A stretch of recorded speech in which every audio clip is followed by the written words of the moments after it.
आणि ब्रेकनंतर एक महत्त्वाची बातमी। एकनाथ शिंदे, राजेश टोपे यांनी जरांगेंना समोर केलं अशी टीका नवनाथ वाघमारे यांनी केली आहे। जरांगेंना समोर आणून ओबीसींवर दबाव टाकण्याचा प्रयत्न होता असं वाघमारेंनी म्हटलंय।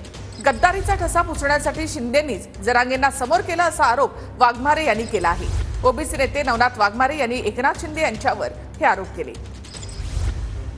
शिंदे आणि राजेश टोपे या दोघांनी मिळून एक नाव मरून जरांगे नावाचा व्यक्ती समोर करून ओबीसीवर दबाव टाकण्याचं काम सुरू केलंय।